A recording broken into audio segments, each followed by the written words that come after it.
My eyes have wandered too far, and now I pay the price. I made an innocent mistake that will not be forgiven. I associated fairies with Thumbelina, toadstools, enchanted forests, and a chorus of beautiful music. Sing they do, and yes, it is so lyrical but haunting. I wandered by chance on Midsummer's Eve into a fairy circle.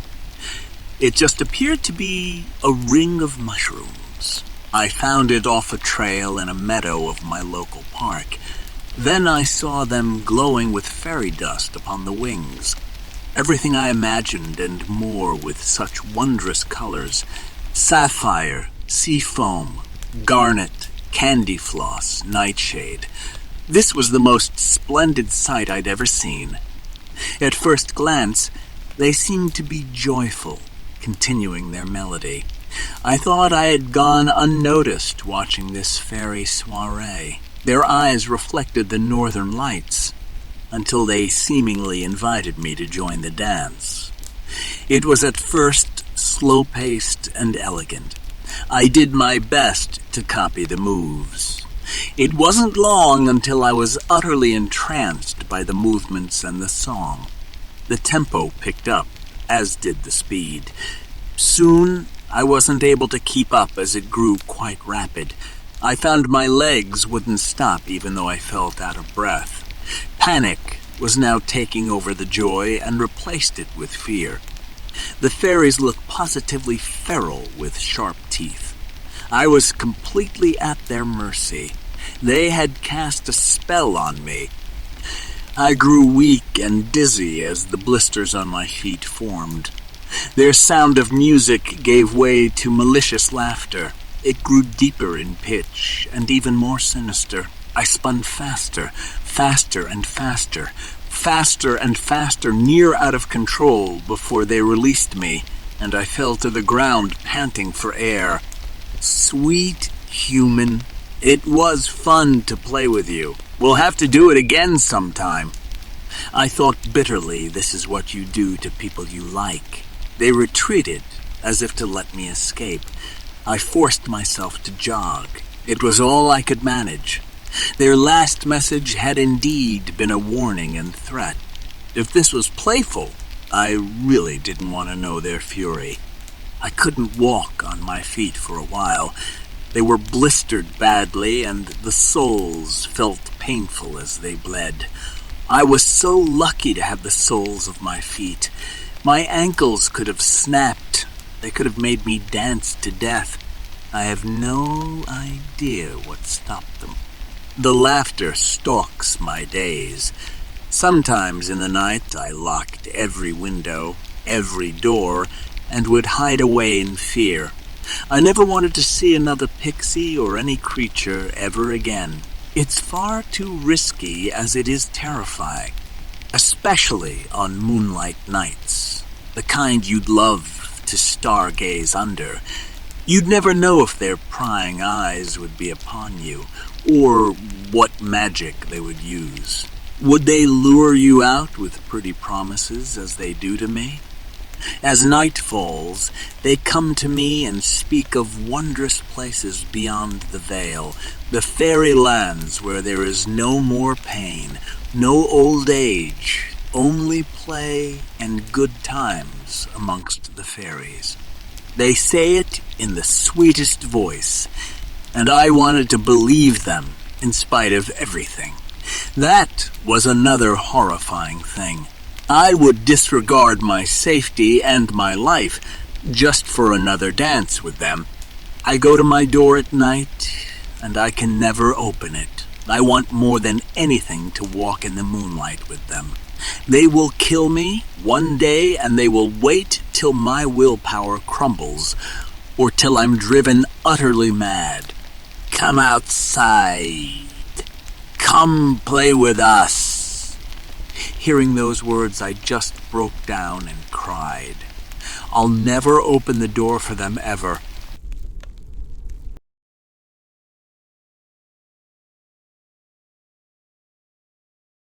They hunt in lonely places. Rumor was a blind man asked for help from an inn, and instead of mercy, he was slain. In vengeance, he took on another form completely, a tall, twisted, pale man with eyes in his hands. Anyone who has sought out the creature would surely meet their doom. It's a ridiculous, macabre story of how a man fails to flee from the monster, and only his skin remains as the thing slurps up his bones. There is nothing on this earth that can do that. Never mind some scorned dead guy. I would be different. On Dare I vowed I'd spend the night in the cemetery where this creature dwells. It was all superstition. There is no life after death, and we hold our own universe in the palm of our hands. Why should I be afraid?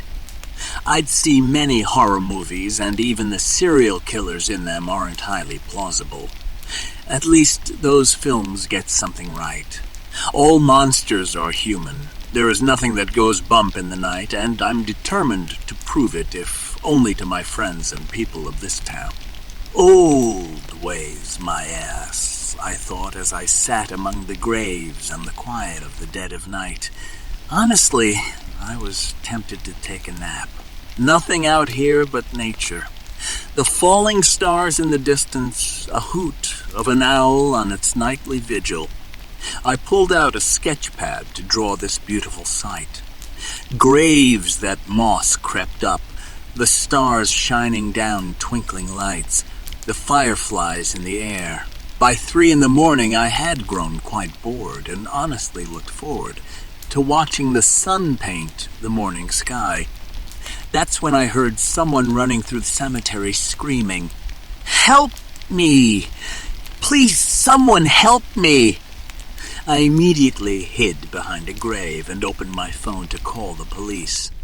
No way I was going to become immediately involved. An eerie feeling was telling me to stay down, ignoring that I peeked from behind the slab of stone.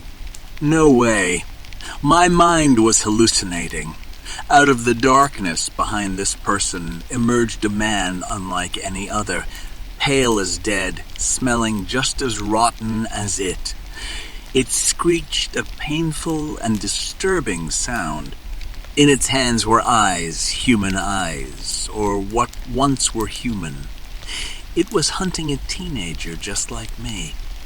The teenager screamed and held their ears from the piercing noise as the creature encroached further.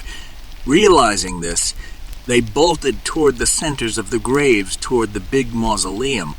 The fool thing was not far in tow as it just kept up that piercing sound. I couldn't move from my hiding place. How could I even help them? I'd die trying and they would still end up worm food. I have no idea why, but I had to film this. I need to know I wasn't going insane. I had a good view as the person locked themselves in. The pale man came closer and closer to his prey like animal hunting meat. For the first time in my life, I prayed for something to save them. I begged anything in the universe that would listen. Fate is too cruel for that. Our prayers can be answered, just not in the way we wanted. The beast thrashed at the doors, trying to rip them open. No words or nightmare could describe the fear I felt or what yet to come. It gave up shortly on breaking in, and I was almost hopeful. It wouldn't relent, and stomach dropped as a long, red, slimy tongue exited its mouth, slithering to the ground, slowly making its way into the cage. I looked on in horror as it began to suck the very life from this teenager. I couldn't stay to witness this. I could be next, and who knows how long it would take to finish its meal. So I gathered my things and took off into the night as fast as I could go. I wouldn't look back. I ran and ran even as I heard creepily in the distance. My eyes, followed by the pitchy, hellish screech. If I make it home, I'll tell everyone I know about this fiend, and how to avoid it if I can make it home. Why do there have to be ghosts? Why can't we just die?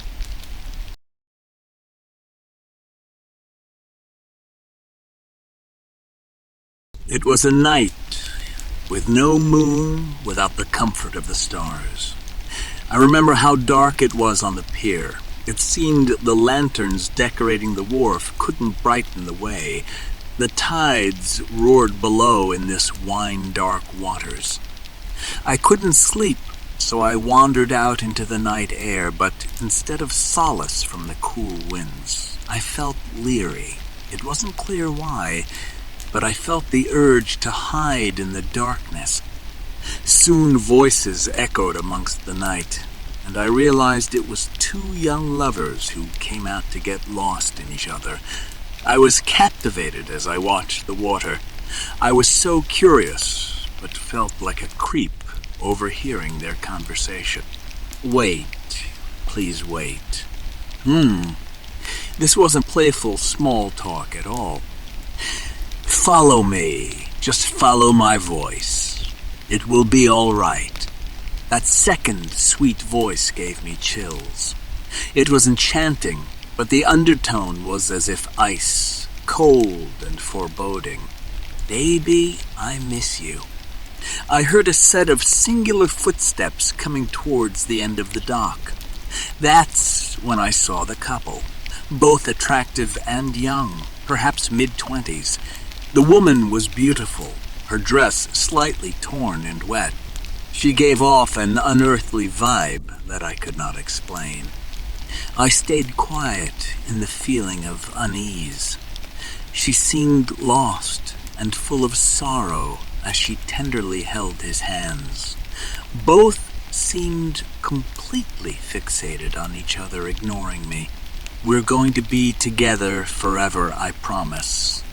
I'll never leave you again, vowed the man now, standing at the old rails overlooking the sea.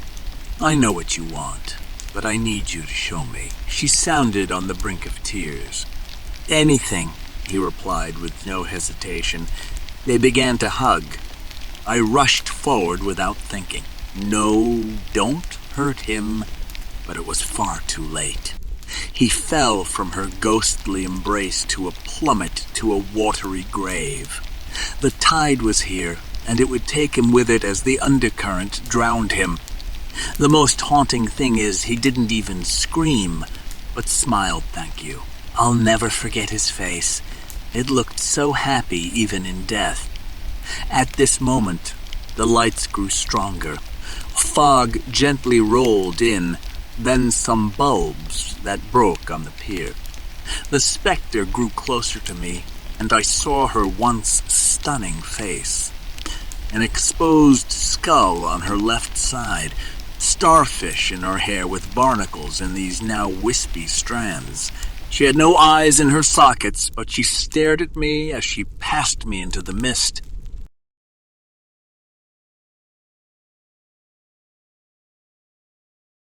I met a nightmare so foul it could wipe out crops and bring the plague. I brought this beast out from the depths completely by accident. All I wanted to do was collect seashells. The community now burns seaweed and we avoid the sea. I wish I could wake from this dream. It all started the day I went to get some shells. It was gloomy with the sky gray as smoke. The waters are choppy and wavy. This wasn't out of the ordinary for a seaside weather. It cycles so rapidly. My basket was nearly full when I saw the prettiest empty snail shell close to the water's edge. It swirled with beautiful colors, and I'd never seen one quite like it. Looking up, the waves became calm for a moment. However, something was rising from the sea. I dropped my basket and pulled back as indeed the creature appeared. This monstrosity rose, growing taller and taller. Fear gripped me as I saw the beast was nothing like in creation. There was a skinless rider atop a skinless horse. You could see every muscle and bone. This horse had but one eye, and the intensity of the glow was of fire. This was nothing short of demonic, a centaur from the inferno itself. It was exiting the water, and finally I could run. My adrenaline kicked in full force as I ran as fast as I could, with the sounds of thunderous steps of the demon trailing not far behind. The plant life around me began to die as I heard a roar. It wilted away and turned black with decay. Funeral bells would toll my name if I couldn't outrun this beast. The fear of never saying goodbye and I love you, of dying so young, weighed upon me like a ton of bricks. I couldn't fight this, only run. I was able to reach new speeds as the creature destroyed everything in its wake behind me. I even heard the desperate cry of a bird as it plummeted to earth, dead in front of me. I jumped over it as my lungs heaved. I had no idea how long the chase had gone on before the forest thickened. Finally, not too far from home, but I'd have to cross the river if I even made it there. It was coming closer, and it reeked of the grave itself. I bolted through the branches as they scratched my face. The sun began to set, and I followed the dying light. It was so dense I wasn't certain I was in the right direction until I made it to the stream's edge. This wasn't the right stop to cross. I had no idea if the current would be strong or if it was as peaceful as it seemed. The choice was drown or die. Not knowing if the beast would follow began to make my way through the current. I have to calm my mind and watch my step. As I heard another blood-curdling deep roar, I scrambled across the river. Please, I'm almost there. I flung out of the water, falling to my knees, and the creature stood in all its malice on the other side. It screamed and cursed the air. This monster would not dare to cross. It was enraged and howled some more before returning through the woods. I cried on the riverbank. I sobbed as I witnessed all the carnage and death left behind. It didn't take me like the bird or the plants, but it would have. After that day, the rains fell less often. Things were hard to grow. Villagers started to get grievously ill. I blame that demon. It took everything from us but my life.